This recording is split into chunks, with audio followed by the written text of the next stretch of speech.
मेरे प्यारे बच्चों, आप सभी को मेरा नमस्कार। आज हम लोग अध्ययन करेंगे सोशल साइंस। हम लोग अध्ययन कर रहे थे सोशल साइंस के अंतर्गत हमारा संविधान या फिर भारतीय संविधान। CGBSE में ये चैप्टर हमारा संविधान नाम से है और NCERT में भारतीय संविधान नाम से उल्लेख है। तो कुल मिलाकर यहाँ पर हम लोग अध्ययन कर रहे हैं मिडिल स्कूल और हाई स्कूल के बच्चों के लिए, और विशेष रूप से कहना चाहिए जो मेरे कंपटीशन की परीक्षा की तैयारी करने वाले जो मेरे स्टूडेंट्स हैं उन सब के लिए है। क्योंकि कहना चाहिए आप छोटे से कंपटीशन एग्जाम से लेकर आप UPSC तक का आप एग्जाम दिलाएंगे तो उसमें कहना चाहिए सोशल साइंस बहुत ही महत्वपूर्ण होता है। अर्थात सोशल साइंस से कहना चाहिए आपको क्वेश्चन मिलेंगे ही मिलेंगे। मेरे अधिकांश कहना चाहिए स्टूडेंट्स टीचर बनना चाहते हैं, चाहे वो प्राइमरी स्कूल का हो, चाहे मिडिल स्कूल, चाहे हायर का हो, चाहे कॉलेज का हो।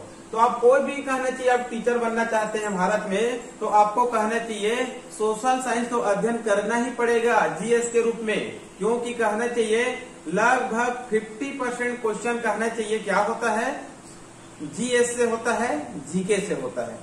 क्लियर? तो यहाँ पर कहना चाहिए हमारा संविधान भारतीय संविधान के अंतर्गत हम आज अध्ययन करेंगे। जो भारतीय संविधान में कहना चाहिए विभिन्न जो पदाधिकारी होते हैं, ठीक है, उन सब का अध्ययन करेंगे। यहाँ पर कहना चाहिए विभिन्न पदाधिकारी का नाम दिख रहा है, ठीक है।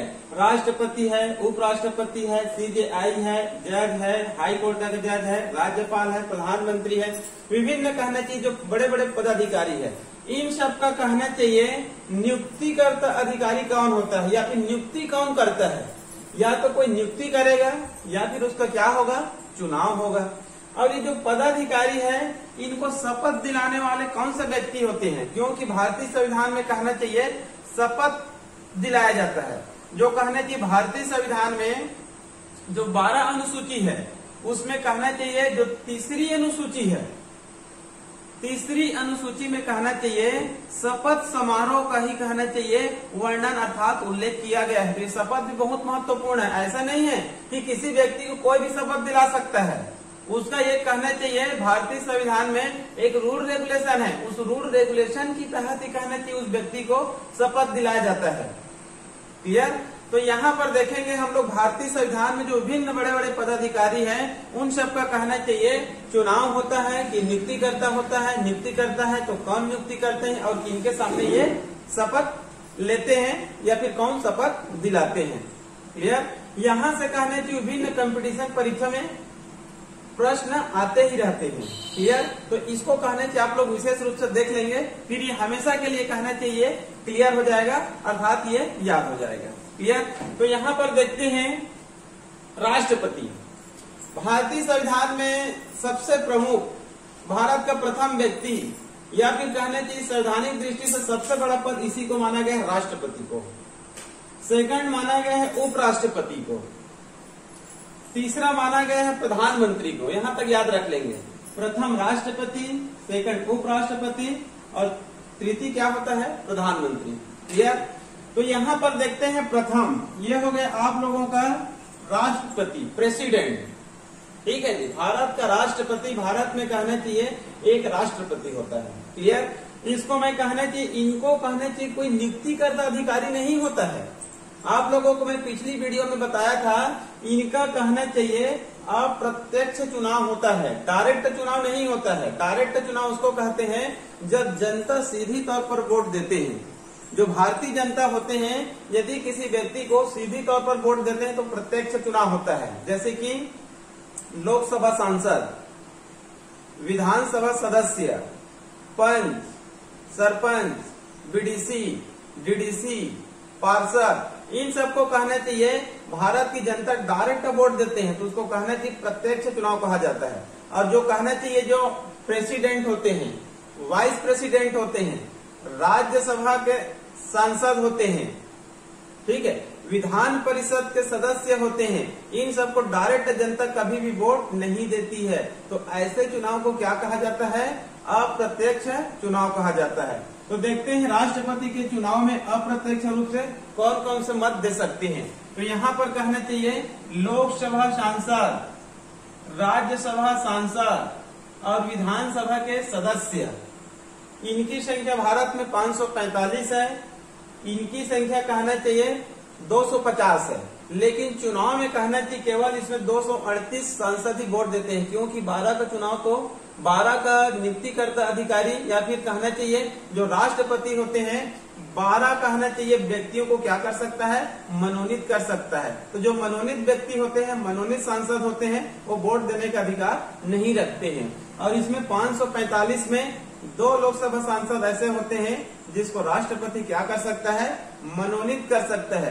अतः इनका कहना चाहिए 543 और इनका 238, और विधानसभा सदस्य पूरे देश में कहना चाहिए लगभग 43-4400 के आसपास, मतलब टोटल इनको गिनेंगे तो 4500 के आसपास हो जाती है। ये लोग कहने चाहिए उनको मत देते हैं, वोट देते हैं, अर्थात इनका अप्रत्यक्ष चुनाव होता है। क्लियर।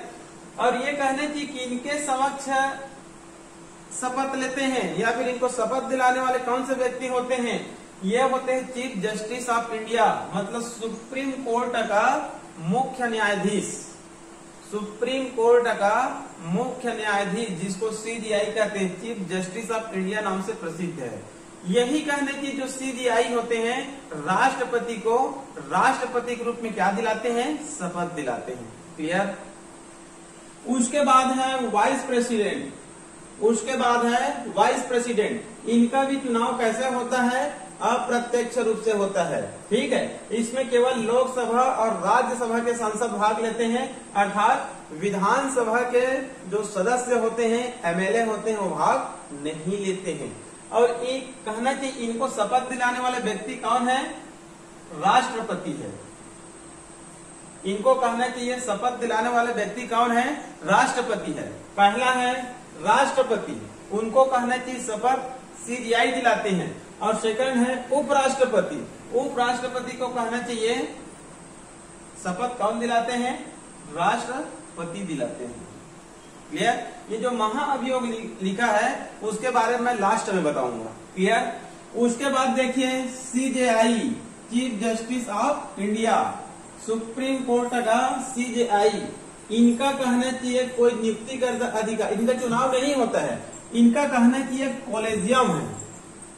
इनका क्या है, एक कॉलेजियम है। कॉलेजियम किसको कहा जाता है, जैसे कि जो सुप्रीम कोर्ट है, सुप्रीम कोर्ट में एक मुख्य न्यायाधीश होते हैं जिसको सीजीआई कहते हैं, और जो 4 वरिष्ठ जज होते हैं, सीजीआई और 4 वरिष्ठ जज, सीनियर जज, ये 5 मिलकर कहना चाहिए एक अगला कहना चाहिए कौन सीजीआई बनेगा, उसको ये लोग एक पैनल बनाते हैं और व्यक्ति के नाम को कहां भेजते हैं, जज के नाम को कहां भेजते हैं, अगला सीजीआई के लिए केंद्र सरकार के पास भेजते हैं। और केंद्र सरकार उनसे सहमत होते हैं और उनसे राष्ट्रपति के पास भेज देते हैं, और राष्ट्रपति क्या कर देते हैं, उसको साइन कर देते हैं, और अगला व्यक्ति, अगला जज, सीनियर जज क्या बन जाता है, सीजीआई बन जाता है। तो भारत में जजों की नियुक्ति के लिए एक कॉलेजियम पद्धति है। चाहे सुप्रीम कोर्ट का सीजीआई हो, चाहे सुप्रीम कोर्ट का अन्य जज हो, या हाई कोर्ट का जज हो, इन सब की कहना चाहिए नियुक्ति किस पद्धति से होती है, कॉलेजियम पद्धति से होती है। क्लियर। तो यहाँ पर मैं लिख दिया हूँ सीजीआई, ये कहना चाहिए कॉलेजियम पद्धति से एक पैनल होता है जो सिफारिश करता है केंद्र सरकार को। केंद्र सरकार कहना चाहिए राष्ट्रपति के पास भेजता है, और राष्ट्रपति का साइन होता है और उनकी क्या हो जाती है, नियुक्ति हो जाती है। इनको कहना चाहिए शपथ दिलाने का कार्य कौन करता है, राष्ट्रपति करता है।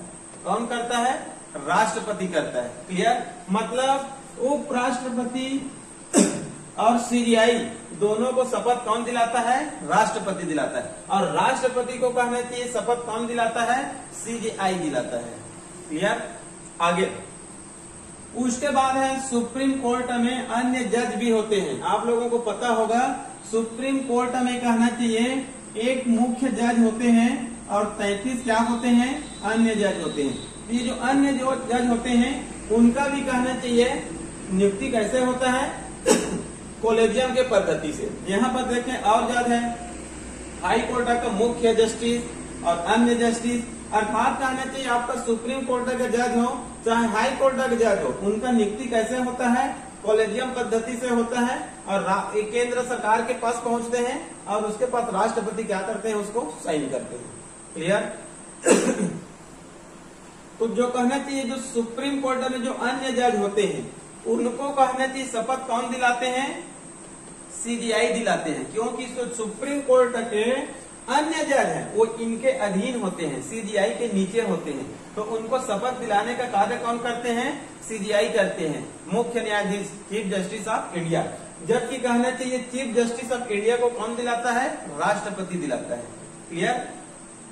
उसके बाद आ गए हाई कोर्ट का चीफ जस्टिस या फिर अन्य जस्टिस, इनको कहना चाहिए शपथ कौन दिलाता है, उस राज्य के राज्यपाल। जैसे एक उदाहरण देता हूं, इलाहाबाद में उत्तर प्रदेश का कहना चाहिए हाई कोर्ट कहाँ है, इलाहाबाद में। छत्तीसगढ़ का कहना चाहिए कहाँ है, बिलासपुर में है। ठीक है, तो अपना कहना चाहिए जो छत्तीसगढ़ है बिलासपुर शहर में हाई कोर्ट है। ठीक है, तो इस हाई कोर्ट में जज आएंगे और या फिर चीफ जस्टिस आएंगे। तो इनको कहना चाहिए शपथ दिलाने का कार्य कौन करेगा, छत्तीसगढ़ राज्य के राज्यपाल, छत्तीसगढ़ राज्य के राज्यपाल। ठीक है जी। तो कोई भी आप लोग उदाहरण ले सकते हैं, जैसे कि महाराष्ट्र ले सकते हैं। महाराष्ट्र में कहना चाहिए हाई कोर्ट है, जैसे कि मुंबई में है। ठीक है, तो मुंबई हाई कोर्ट में जो भी जज आएंगे, चाहे चीफ जस्टिस आएंगे हाई कोर्ट का, उसको कहना चाहिए शपथ कौन दिलाएंगे, महाराष्ट्र के राज्यपाल। क्लियर। आगे है राज्यपाल। आप लोगों को पता होगा राज्य में एक राज्यपाल होता है जो संविधान की दृष्टि से उस राज्य का सबसे बड़ा व्यक्ति होता है। क्लियर। ये जो राज्यपाल है इनका कहना चाहिए राष्ट्रपति नियुक्ति करता है। राष्ट्रपति क्या करता है, नियुक्ति करता है। डायरेक्ट राष्ट्रपति नियुक्ति नहीं करता है, केंद्र सरकार इनके नामों को भेजता है राष्ट्रपति पर और राष्ट्रपति का साइन होता है और वो राज्यपाल बन जाता है। तो ये कहना चाहिए राष्ट्रपति के प्रसाद पर्यंत बने रहते हैं। ये प्रसाद पर्यंत शब्द राज्यपाल के लिए लागू होता है। मतलब राज्यपाल को राष्ट्रपति कभी भी वापस बुला सकता है, कभी भी हटा सकता है। न इनके लिए 62 साल लगता है, न 65 साल लगता है, न महाअभियोग लगता है, कुछ नहीं लगता है। इसी कारण कहना चाहिए यहाँ पर एक राज्यपाल लिखा था, यहाँ पर महाभियोग लिखा था, उसको मैं यहाँ पर मिटा दिया हूँ। क्योंकि जो राज्यपाल होते हैं, ठीक है, जो राज्यपाल होते हैं ये राष्ट्रपति के प्रसाद पर्यंत बने रहते हैं। मतलब उसको कभी भी हटा सकता है। इसी कारण कहने की प्रसाद पर्यंत शब्द आता है। क्लियर। उसके बाद आगे है प्रधानमंत्री।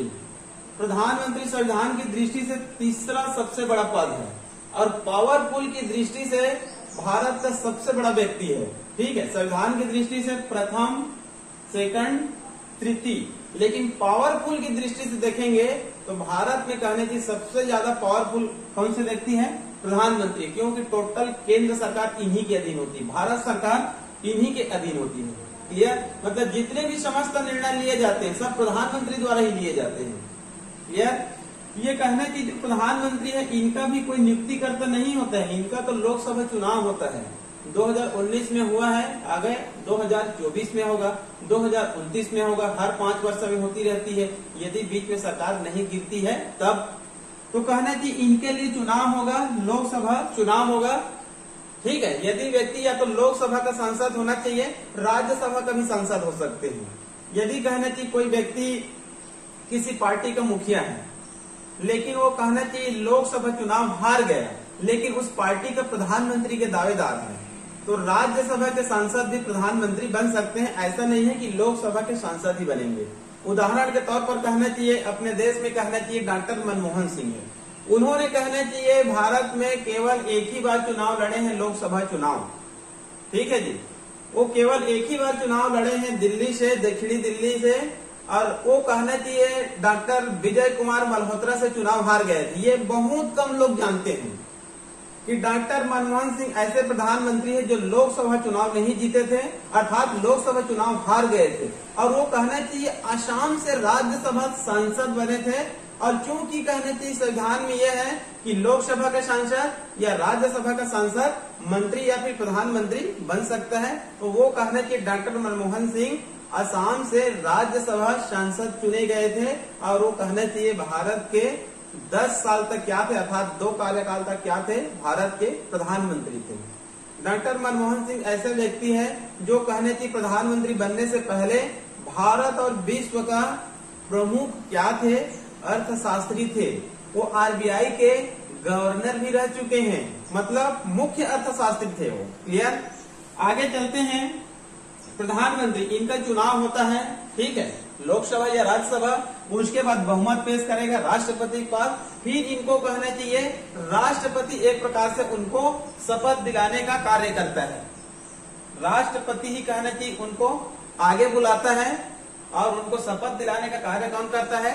राष्ट्रपति करता है। क्लियर? आप लोग ये याद रख लेंगे, जो प्रधानमंत्री होते हैं और प्रधानमंत्री के अंतर्गत सेंट्रल गवर्नमेंट में जितने भी मिनिस्ट्री होते हैं, चाहे आपका कैबिनेट का हो, ठीक है, चाहे कहना चाहिए जो अन्य मंत्री होते हैं राज्य स्वतंत्र प्रभार वाले, तो जितने भी जो सेंट्रल मिनिस्ट्री में जितने भी मंत्री होते हैं उन सबको कहना चाहिए शपथ दिलाने का कार्य कौन करते हैं? राष्ट्रपति। अर्थात जो रक्षा मंत्री है, गृह मंत्री है, विदेश मंत्री है, वित्त मंत्री है, रेल मंत्री है, वन मंत्री है, शिक्षा मंत्री है, ठीक है जी, चाहे कहना चाहिए इंडस्ट्री है, चाहे राजस्व है, चाहे खनिज है, लगभग कहना चाहिए सेंट्रल में 74 के आसपास कहना चाहिए मिनिस्ट्री हो सकते हैं, क्योंकि यहाँ पर 543 लोकसभा है और 15% कहना चाहिए मंत्री बन सकते हैं।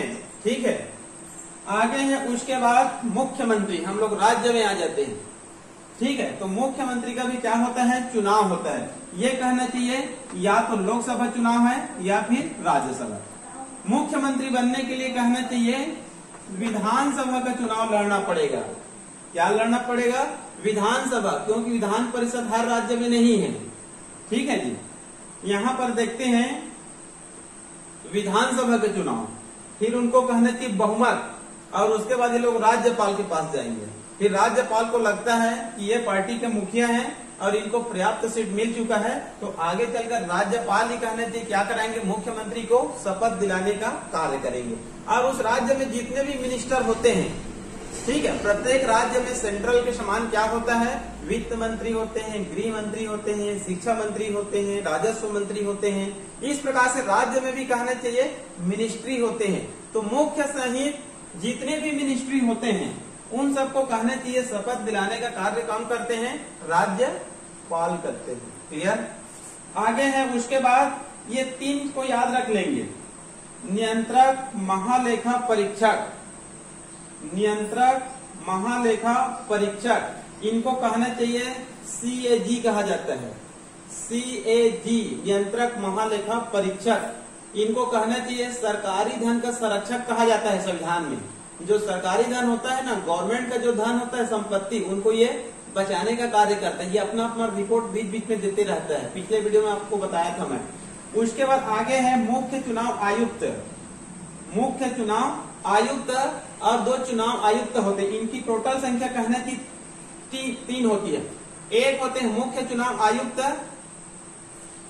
ये हो गया आपका मुख्य चुनाव आयुक्त, इनकी संख्या 3 होती है।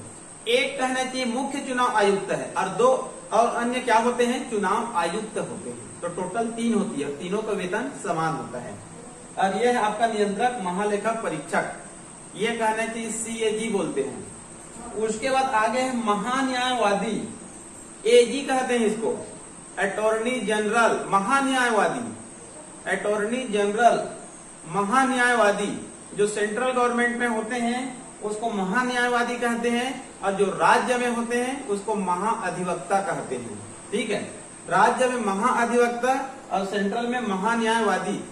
ठीक है, इनको कहने चाहिए क्या कहा जाता है? केंद्र सरकार का मुख्य कानूनी सलाहकार। मुख्य कानूनी सलाहकार अर्थात भारत सरकार को कहना चाहिए क्या देता है? ये कानूनी सलाहकार देता है। और भारत सरकार का जो भी केस कहने चाहिए, चाहे हाई कोर्ट में जाए चाहे सुप्रीम कोर्ट में जाए, तो उनका पैरवी कौन करता है? केंद्र सरकार की तरफ से, भारत सरकार की तरफ से महान्यायवादी ही करता है। इनकी कहने की सहायता करने के लिए 2 और होते हैं, उसको सॉलिसिटर जनरल कहा जाता है।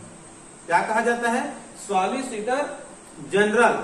और जो मुख्य होते हैं उसको कहते हैं अटॉर्नी जनरल, महान्यायवादी। ठीक है, ये केंद्र सरकार का कानूनी लड़ाई लड़ते हैं, क्योंकि केंद्र सरकार तो जाएगा नहीं, सुप्रीम कोर्ट हाई कोर्ट है। ठीक है, और उसी प्रकार से महाअधिवक्ता होते हैं। जो महाअधिवक्ता होते हैं राज्य सरकार का कहना चाहिए हाई कोर्ट और सुप्रीम कोर्ट में क्या करते हैं, पैरवी करते हैं। क्लियर। और इन तीनों को कहना चाहिए याद करके रखेंगे, नियंत्रक, महालेखा परीक्षक, मुख्य चुनाव आयुक्त और 2 चुनाव आयुक्त और एजी और सॉलिसिटर जनरल, इनकी नियुक्तिकर्ता राष्ट्रपति होता है। इनकी नियुक्तिकर्ता क्या होता है, राष्ट्रपति होता है। हालांकि कहना कि जो इनके नाम होता है उनको सेंट्रल गवर्नमेंट ही चयन करता है, भारत सरकार ही चयन करता है। इसी कारण कहना चाहिए प्रधानमंत्री को पावरफुल व्यक्ति कहा जाता है।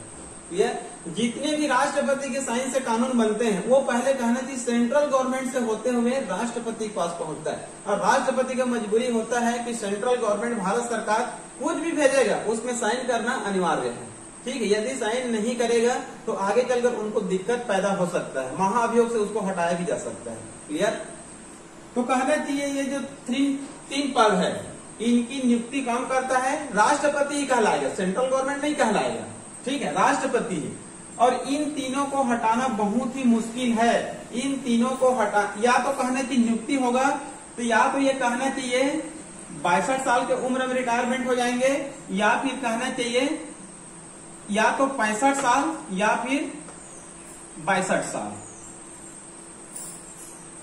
ठीक है जी, या 65 साल या फिर 62 साल। यदि 62 साल में नियुक्ति होता है तो 3 वर्ष कार्य करेंगे और 65 साल में क्या हो जाएंगे, ये रिटायरमेंट हो जाएंगे। यदि इस बीच में कहना चाहिए संविधान के अनुसार कार्य ये तीनों नहीं करते हैं तो इनको आप आसानी से नहीं हटा सकते। इनको हटाने की प्रक्रिया है जिसको क्या बोलते हैं हम लोग, महाअभियोग। ये महाअभियोग को कहां से लिया गया है, इस शब्द को अमेरिका के संविधान से लिया गया है। महाअभियोग आप लोग को बताया था, महाअभियोग क्या है बता देता हूं मैं। जैसे कि कुछ पद होते हैं वो बड़े व्यक्ति तो हैं, बड़े पदों पर तो चले गए लेकिन संविधान के अनुसार कार्य नहीं करते हैं तो उनको महाअभियोग से ही हटाया जा सकता है। इसमें प्रथम है आपका राष्ट्रपति। ठीक है, यहाँ पर मैं लिख दिया हूँ ये राष्ट्रपति है, इनको महाअभियोग से हटाया जा सकता है। अर्थात संविधान के अनुसार कार्य नहीं करेंगे तो लोकसभा, राज्यसभा में एक महाअभियोग लाना पड़ेगा। राष्ट्रपति को 14 दिन पहले आपको बताना पड़ेगा कि आपके खिलाफ महाअभियोग लाया जा रहा है। ठीक है, और उसके बाद कहना चाहिए उनको हटाने के लिए 2/3 सदस्य, कहना चाहिए 2/3 सदस्य। 1 मिनट,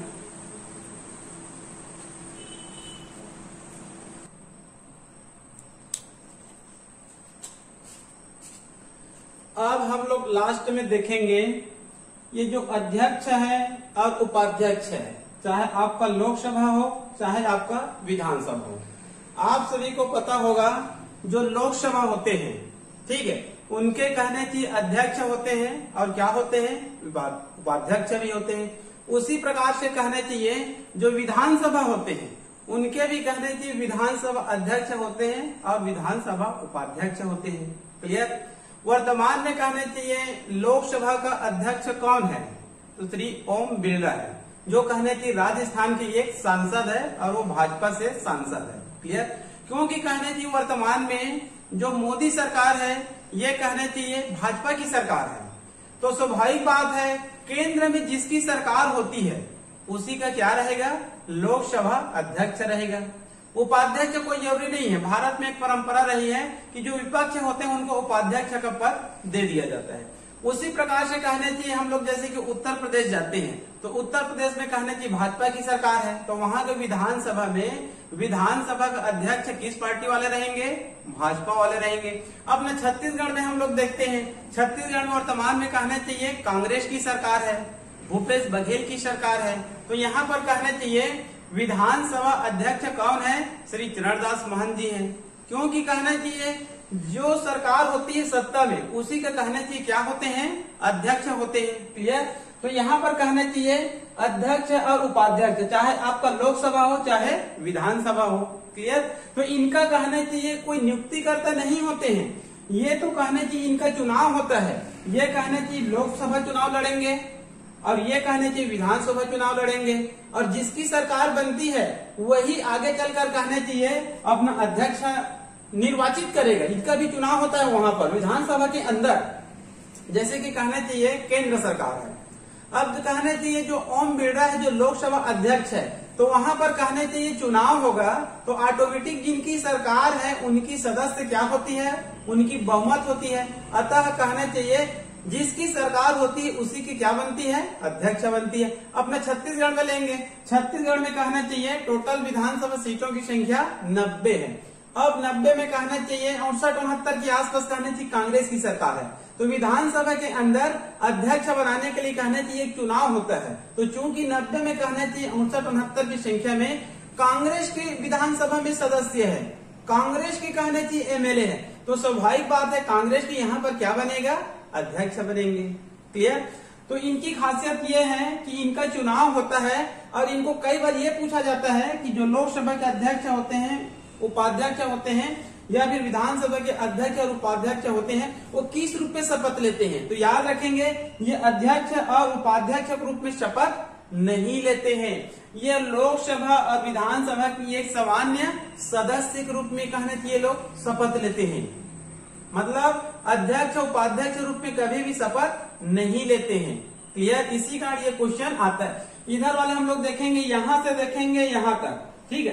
तो ये लोग कहना चाहिए अपने पद के अनुसार ही शपथ लेते हैं। मतलब ये मुख्यमंत्री के रूप में लेगा, ये प्रधानमंत्री के रूप में लेगा, ये राज्यपाल के रूप में लेगा, ये जज के रूप में लेगा, ये वाइस प्रेसिडेंट के रूप में लेगा और ये प्रेसिडेंट के रूप में लेगा। लेकिन इनकी खासियत होती है ये सदस्य ग्रुप में लेते हैं। तो सदस्य ग्रुप में लेते हैं तो कौन इसको शपथ दिलाएगा। मान लो कहना चाहिए लोकसभा चुनाव हुआ, उसके बाद कहना चाहिए जब शपथ दिलाने के लिए एक अस्थायी अध्यक्ष की नियुक्ति की जाती है। विधानसभा में कहना चाहिए सभी सदस्यों को, लोकसभा में सभी सदस्यों को शपथ दिलाने के लिए एक सीनियर सांसद या फिर सीनियर जो विधायक होते हैं जो 6, 7, 8 बार जीते रहते हैं उनको अस्थायी तौर पर क्या चुन दिया जाता है, शपथ दिलाने के लिए अध्यक्ष चुन दिया जाता है। चाहे वो लोकसभा का अध्यक्ष हो चाहे विधानसभा का अध्यक्ष हो। तो उस अध्यक्ष को कहना चाहिए प्रोटेम स्पीकर कहा जाता है। क्या कहा जाता है, प्रोटेम स्पीकर। जो सीनियर कहना चाहिए सदस्य होते हैं वही कहना चाहिए, इनको क्या कराते हैं, सभी सदस्य को, चाहे विधानसभा का हो चाहे लोकसभा का हो। क्लियर। इन सबको कहना चाहिए सामान्य सदस्य के रूप में क्या दिलाते हैं, वो शपथ दिलाते हैं। क्लियर। तो ये कहना चाहिए पूरी तरह से फंडामेंटल क्लियर हो गया। क्लियर। ये महाअभियोग को भी देख लेंगे, इसको अमेरिका के संविधान से लिया गया है। महाअभियोग कहना चाहिए किस किस ऊपर लगाया जा सकता है।